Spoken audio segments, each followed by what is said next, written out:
भारतीय जनता पक्षाकडनं जी list आली त्यात तुमचं देखील नाव आहे. आता उमेदवारी अर्ज तुम्ही देखील भरणार आहात. पहिली पत्रिका पुढारी न्यूजला. काय नाही, श्रद्धा और सबुरी का फल ऑलवेज मिठा होता है. त्यामुळे माननीय देवेंद्रजी फडणवीस साहेब, माननीय रवींद्रजी चव्हाण आणि कोर कमिटी महाराष्ट्र प्रदेश या सगळ्या मंडळींनी माझ्यावर जो विश्वास ठेवला त्याबद्दल मी त्यांचे अत्यंत आभार आहे. माझे केंद्रातले राष्ट्रीय अध्यक्ष असतील, माझे केंद्रातले सगळे पक्षाचे नेते, या सगळ्यांनी माझ्यावर विश्वास ठेवून कोकणामध्ये काम करण्याची पुन्हा एकदा संधी दिली. त्याबद्दल बाळांनो मी पक्षाचा खूप आभारी आहे. जवळपास अनेक वर्षांपासून तुम्ही कोकणात काम करता. तुम्ही एक वरिष्ठ नेते आहात. काय महत्वाचे मुद्दे तुम्ही आता मांडणार आहात किंवा काय समस्या कोकणातल्या विधानसभेवरती मांडणार? हा ते हाऊस आहेत ना, त्याला वेळ आहे, हळूहळू करू. मला वाटतं आजच जाहीर झाली. त्यामुळे कोकणामधले अनेक प्रश्न आहेत.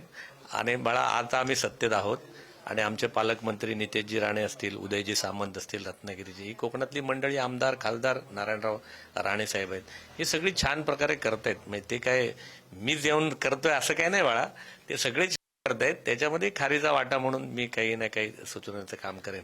त्यामुळे पूर्वी कसं होतं, मी एकटाच होतो असं काही नाही आहे.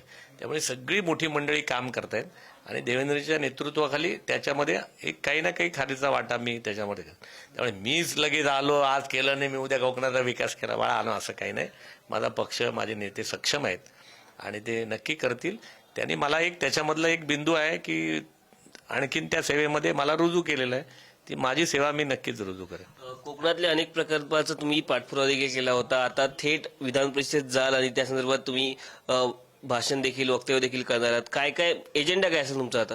नाही, काय होतं, प्रमोद जठार म्हणलं की नाणार रिफायनरी, बाळानो त्याच्या मागची कन्सेप्ट निराळी होती. कोकणामधला तरुणी राहत नाहीत, मायग्रेट होतात, कारण त्यांच्या हाताला रोजगार मिळत नाही. बेरोजगारी वाढते किंवा तिथून लोक बाहेर येतात आणि मुंबई, पुणे, अगदी परदेशापर्यंत जातात. त्यामुळे त्यांना तिथले तिथे काही बेस्ट उद्योग निर्माण होईल का? आणि जो काही समुद्र आपल्याला लाभलेला आहे सिंधुदुर्ग, रत्नागिरी, रायगडला, त्याचा जसा आता वाढवण बंदराचा हे झालं, डेव्हलपमेंट झाली, JNPT झालं, असं एखादं पोर्ट विजयदुर्गमध्ये डेव्हलप व्हावं आणि त्याच्या मागे एखादा मोठा प्रकल्प असावा. कारण पोर्ट डेव्हलप व्हायला परत प्रकल्प किंवा काहीतरी यातायात लागते. त्याच्यातनं निर्माण झालेले रिफायनरी हा प्रकल्प होता आणि माझी प्रामाणिक इच्छा होती की त्या हाताला रोजगार मिळावा, एवढाच माझा उद्देश होता.